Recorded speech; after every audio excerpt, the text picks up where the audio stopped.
Bonjour à tous, on se retrouve aujourd'hui pour un nouveau genre de vidéo dans lequel on va partir à la découverte des grands studios de cinéma. Pour commencer, on s'attaque aux plus grands fabricants de divertissement au monde. Cinéma, télévision, livres, merchandising ou tourisme, on va bien sûr parler de The Walt Disney Company. Walter Elias Disney est né le 5 décembre 1901 et il est dès son plus jeune âge attiré par le théâtre et par le dessin. Mais son père, Elias Disney, déteste tout ce qui ressemble de près ou de loin à une distraction. Il va donc devoir attendre ses 14 ans pour pouvoir prendre des cours de dessin à la Kansas City Art Institute. Par la suite, il continuera à développer son amour du dessin en devenant par exemple illustrateur dans le journal de l'école. En 1919, après quelques années à servir dans la Croix-Rouge durant la guerre, Walt Disney va décider de refuser une proposition d'emploi par son père, qui tient une fabrique de confiture, et va plutôt choisir de se lancer dans son propre rêve, faire carrière dans le dessin. Il va s'associer avec son ami Ub Iwerks, et ensemble ils vont devenir, dans un premier temps, illustrateurs pour un magazine, le Restaurant News. Mais très rapidement, ils vont réussir à intégrer la Kansas City Slide Company, une société qui crée des dessins animés rudimentaires comme films publicitaires pour les cinémas du coin. Mais cette carrière est assez frustrante pour Walt Disney, qui décide en parallèle de louer sa propre caméra pour créer ses films d'animation.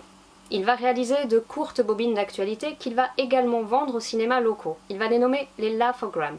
Très rapidement, il va réussir à réunir le capital nécessaire pour se mettre à son propre compte, sous la société Laugh-O-Grams, et va quitter la Kansas City Slide Company. Il va réunir autour de lui une équipe de qualité et ils vont se lancer ensemble dans la création de courts-métrages animés basés sur les contes populaires et les histoires pour enfants. En 1923, il va avoir une nouvelle idée, celle d'intégrer dans un dessin animé un personnage réel. C'est la série Alice's Wonderland. La technique pour intégrer un personnage réel dans le dessin animé fonctionne très bien, mais cette réalisation va ruiner les fonds de sa société et il va devoir la fermer. Il va donc décider de déménager et de partir pour Hollywood où son frère aîné, Roy Disney, est hospitalisé. Mais il va tout de même partir avec le court-métrage Alice's Wonderland terminé et il va lui servir de carte de visite. À force de passer de studio en studio, il va rencontrer une distributrice qui va lui commander 12 épisodes des Alice's Wonderland. Pour mener à bien ce projet, il va réussir à convaincre son frère, Roy Disney, de s'associer avec lui et ensemble, ils vont fonder le Disney Brothers Studio.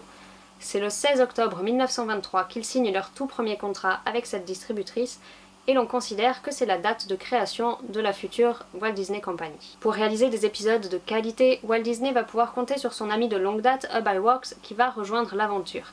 Et les épisodes des Alice vont plutôt bien fonctionner. Mais en 1927, la série commence doucement à s'essouffler et le producteur-distributeur Charles Mintz souhaite lancer une nouvelle série animée qui sera distribuée par la Universal Pictures. Walt et son équipe vont se lancer dans ce projet et vont créer un nouveau personnage, Oswald le lapin chanceux.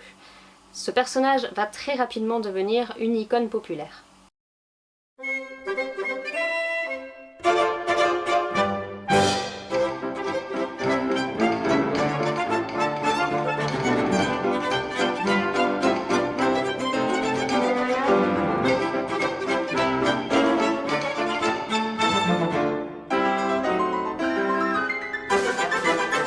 Un an plus tard, suite au succès toujours grandissant de Oswald, Walt Disney va partir à la rencontre de Charles Mintz pour essayer de renégocier le contrat.